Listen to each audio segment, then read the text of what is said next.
Boyz N The Hood for me was a life-changing experience because it was the movie that when I was talking about going to film school to my friends in the neighborhood, it was the kind of film that we always said that we wanted to see that we never saw at the movies. It was really, really powerful on the page. I mean, I remember reading that script and crying when I finished it. It was the first movie that I read that I thought, oh my goodness, this is why I'm here. This is the reason I'm here. I thought only like people in the neighborhood would even care about Boyz N The Hood. I knew everybody on my street would love it. Hollywood, not so sure. There are projects that go far beyond the time that they spend in the theater or in DVD, which is what Boyz N The Hood is. It's a tutorial. It is a piece of material that creates better understanding of the Black community in South Central Los Angeles.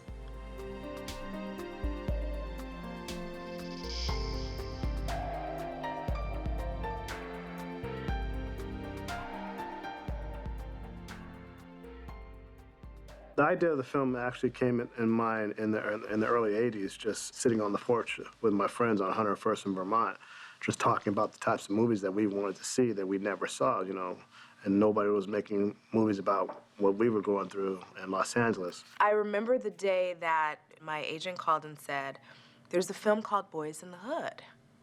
And I was like, that is the corniest title I have ever heard in my life. And what white guy thinks he can write a movie called Boyz N The Hood? I was very, I had a little chip on my shoulder. First 4 days of rehearsals, I had to do 2 more screen tests because the studio just wasn't sure, It's so funny, looking back on it now, it's like, wow, that must have been unnerving, but at the time, it was my first major thing, so I thought this was all par for the course. I wasn't sure if I was qualified to be in a movie, to act. Actors go to school. Actors are the people I pay to go see movies, you know what I mean? It ain't me. I had not yet had my 30th birthday, and I was playing sort of a 35-year-old, and I was just really sort of grateful to just have the job, I had done a show for 5 years, and it was a fairly successful show. After the show was canceled for maybe a year and a half, I didn't work, I couldn't get an audition or anything. So for me, it was like the beginning of my career. I hadn't really done anything, and I know Cuba had done a couple of TV shows, but I didn't know who he was. And I knew Fishburne from Pee Wee Herman's show, and I knew Ice Cube's music, but then our director is a guy that was about my age. So it's like, it was just one of those things where I'm glad that I didn't realize it was going to be as big as it was, because I probably would have been a lot more nervous. I felt privileged, and also a little bit of, do I belong? And once I said, okay, I do belong, okay, let's knock it out the park now. It was an exciting period because I had to just kind of man up and then actually become a director. It was almost like, here you are, go into the swimming pool and into the ocean and then swim.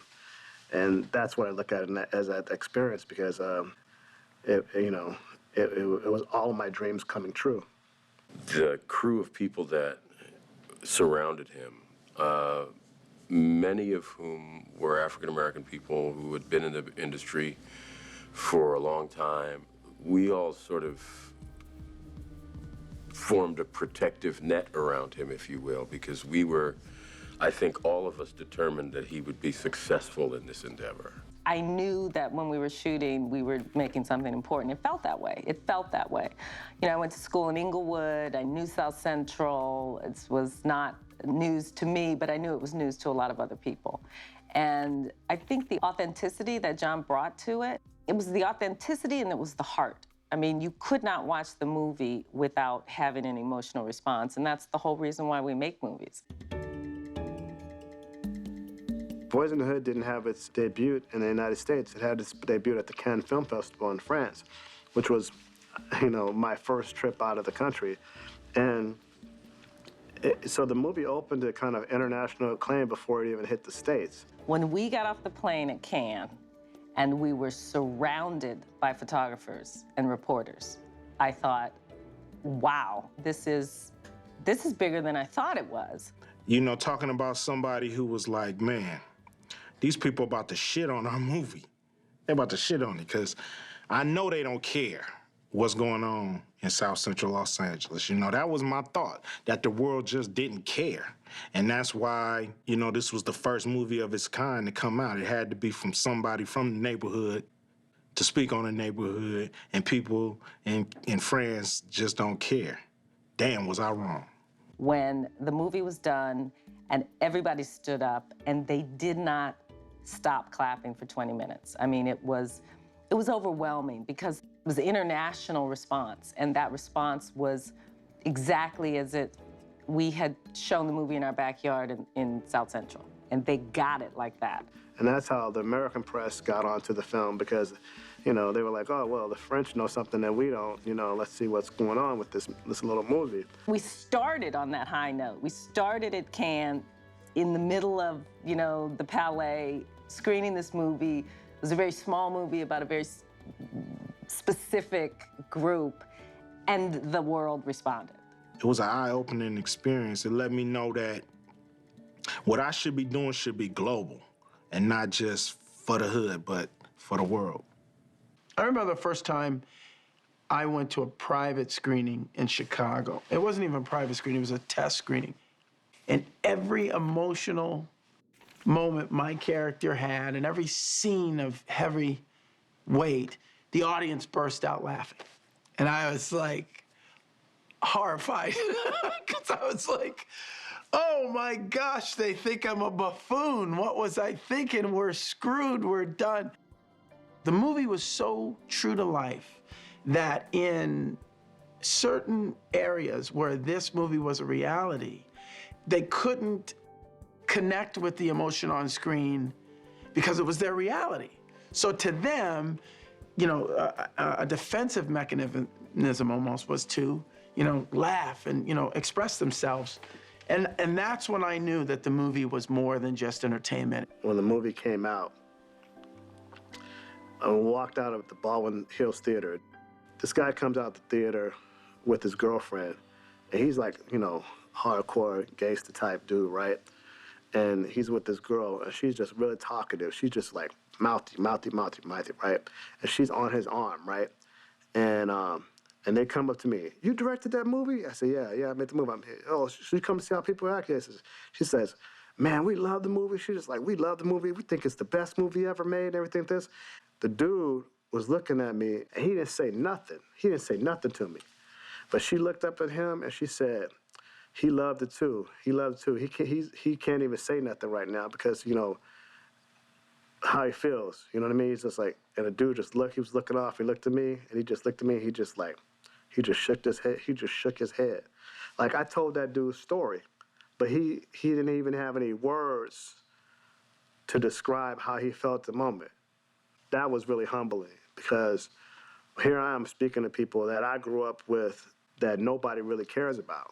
They're just like fodder and nothing to most people in society.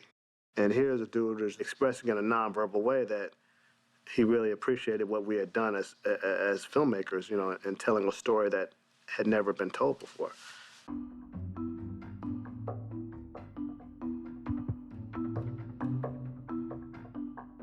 The surprise that I had was how the industry embraced John.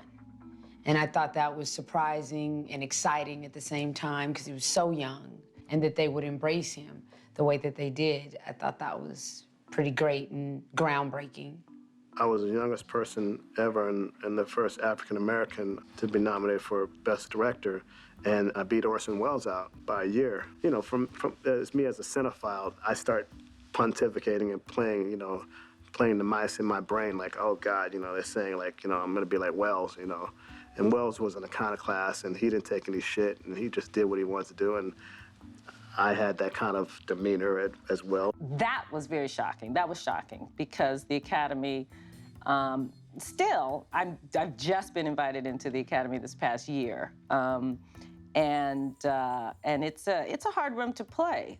I just take it with a grain of salt, and I think that was my saving grace, because I didn't want to live just boys over and over again. I wanted to actually. The irony is, I wanted to be where I am right now, where I have had a body of work as a filmmaker and explored different genres of filmmaking. And when I was young, I wanted to be an older man with experience, and now I'm an older man. I was like, I'm looking back on that experience, and like I could have enjoyed it a little bit more, but it's fine. Eventually with the Academy Award nominations and all of that stuff, I realized that we had really tapped into the social consciousness, and it was a statement film. Boyz N The Hood is the original. Nobody was doing movies like this about Los Angeles, how we grew up. Colors is one thing. This ain't it. You know what I mean? This is a movie that's not telling you how bad it is to be a fucking cop. This is telling you how bad it is to be in the hood. You know what I'm saying? And to be innocent and try to survive. The movie for me was kind of like a rap album on film. Just like the rappers were speaking out in music, that's what I wanted to do. And my attitude was, if only black people go see this movie, then it's going to be a huge hit and fine. But if anybody is cool enough and understands what we're trying to do here, then fine too. Even if you didn't know these people, you felt for them. And I think your heart reached out to say, these are our kids. These are our kids in America. I don't think I really stopped to ever even think about it. It's now that I realize. Because it's not like this was a story that I had no personal connection to. So for me, it was just, playing my life in front of the world. Put it like this. I didn't realize that the world had no idea what goes on in South Central L.A.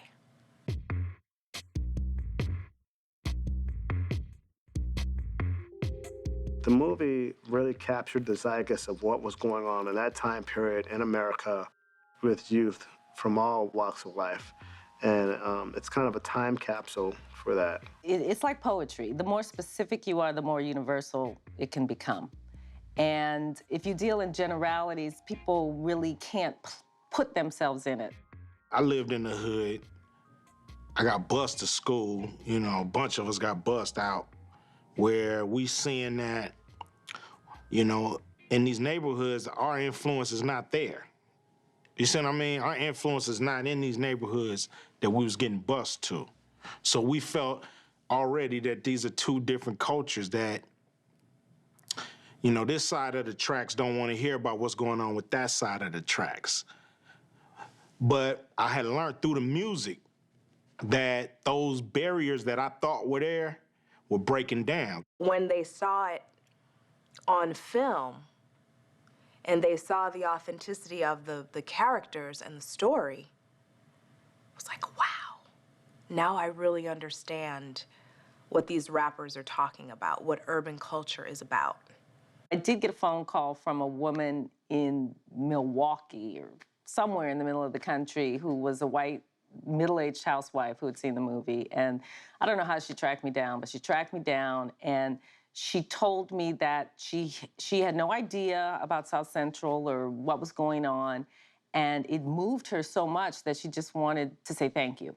Thank you for opening my eyes. It was somewhat their view into the inner city, their view into South Central without having to go to South Central and not realizing what was going on there. So I can understand that, and I felt that was a definite fascination, for a lot of people at that time. But I think what transcended just that initial intrigue was the fact that it was just a hell of a story. A lot of people, no matter what your color, could identify with living in a situation where you didn't have an education to get you out of, your circumstance. You didn't have public facilities to help you after school. You didn't have people who appeared to care about your well-being that were supposed to be governing the community. Boyz N The Hood represented that spirit of, you know, people saying, I know we live like what you perceive to be as animals, and I know you think we're just violent, barbaric people, but we're just like you. We still have clean clothes, we still date, we still have children, you know? We still fear for our kids to watch violence on TV, but every once in a while you hear a helicopter fly by. Every once in a while you hear gunshots, you know? Young people, kids in broken neighborhoods, that's a worldwide thing. The idea that you have these three young men who are, living in an environment where every day their lives are potentially at risk, where they are faced with the huge decisions about, one path versus another path, and one path leads to destruction, and the other path leads to a positive life, a valuable life. That's human. I think we were allowing people to know that don't be ashamed of where you're from or what you've been through, because white, black, purple, yellow, green, we all go through it. There's a bit of hood in everybody. When Boyz N The Hood came out, there was a movement afoot that was about African-American cinema and creating a black aesthetic in film. That was started mainly in my generation by Spike Lee, in terms of making films that were, made by a black filmmaker, had a predominantly black cast, and had a very unique theme that was kind of Afrocentric. John came at the perfect time with a different perspective of something that we all want to know about. Everybody want to know what goes on in the neighborhood that makes one kid do the right thing, one kid do the wrong thing. He actually gave African-American people a voice and a presence in film. It just opened the doors for, so many films after Boyz N The Hood. It changed Hollywood. It changed Hollywood because there were filmmakers and films that would never, I totally believe this, would never have been made if Boyz N The Hood hadn't been made well and hadn't been received well. Here you have kind of like a Cinderella story for about 6 actors and a director. The majority of that cast now, we know them, on a full name basis. John was extra courageous and not really going after the biggest names he could find, but going after people he envisioned in the role. I was, a girl from the hood who loved it, took some acting classes, got lucky, and, and was blessed with a talent. I didn't go to Yale. My mother couldn't afford Yale. That just wasn't realistic for me. What that film did do for, people of color, black actors and actresses, it made Hollywood take notice that there's some real talent out there that, is just untapped. I had meetings with, just so many major players in Hollywood, and all of them started the conversations with, I'd never seen anything that had affected me so much as that movie. And it wasn't specific with my performance, it was the movie as a whole. There's nothing more satisfying than giving people an opportunity, having them step up to the plate and deliver, and then having other people chasing you. John Singleton was totally conscious of that. He was like, yo, we're gonna put together, our young Hollywood, our young black Hollywood. He's the perfect Pied Piper, you know what I'm saying, for all of us to be as successful as we are in the movie industry. The movie could be about 3 guys from Warsaw. It could be about 3 guys from Egypt. It could be about 3 guys from some small village in, Bolivia. I mean, it has a universal story and universal themes. It's mainly a coming-of-age movie. It's a coming-of-consciousness movie. It's a teenage story, in a way. It's about choosing your life. And that's some powerful stuff, choosing your life.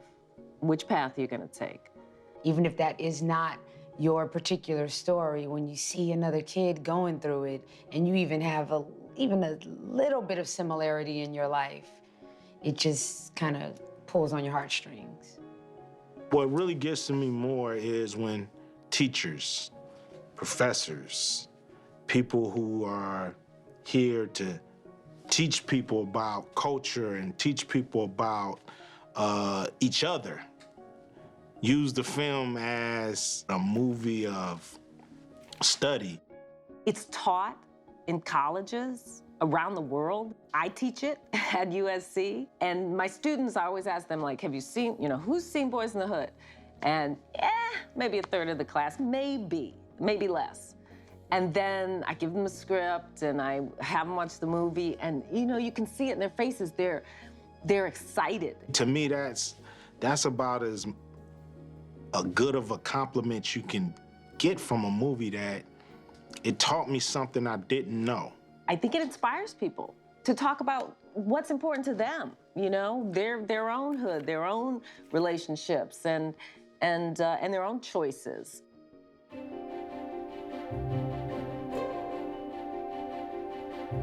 I was really honored when it was put in the registry, because I was like, wow, that means that it's going to be one of those things that goes even far beyond my life. We flew to Washington to present it to the Congressional Black Caucus. That was very special.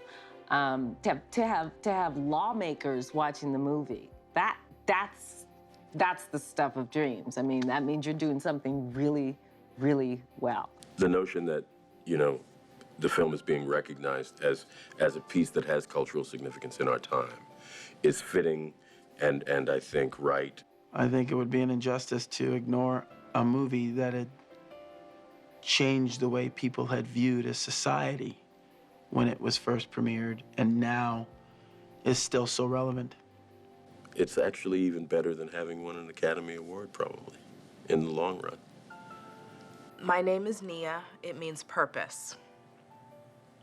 My father named me, and I think one of the things we all try to do in this life is figure out what our purpose is. Very early on in my career, that was sort of my thing. Find your purpose, stick to it, make sure you set high standards for yourself, and make it matter. Make everything that you do matter. And so being a part of something that I know is going to be around for a long, long time means I guess I found my purpose. Sometime, maybe a year or so after Boyz N The Hood had come out, a young man approached me. He must have been about 16 years old, and he was very, very overwhelmed to be sort of in my presence, if you will. And he had this look of bewilderment on his face. There was something that he needed from me, or that he wanted to express, that he really couldn't articulate very well. I was overwhelmed by this outpouring of emotion that this kid had, but he couldn't really articulate what it was he was feeling. Basically, with this role, you've become the father to a generation of fatherless boys. And that's what he was trying to express. And so, that's a great gift to be given, and also to be able to, sort of fill that space for someone in terms of their psyche, because, the psychology of fathers and sons, or the psychology of fathers and children, particularly when you're talking about absent fathers, is that everyone has a hole inside themselves that's as big as their father. So my participation in the film as this archetypal father has been really successful, and hopefully it's been inspirational, and hopefully it's been empowering, and hopefully it's just made some people feel loved. No film to me ever digs this deep. You've never seen a movie that really digs into a person like Doughboy, a person like Ricky, and shows them in the same household take totally different paths. You know what I mean? And people want to know why, but you've never seen it. Here go a movie that really walks you through how this could happen.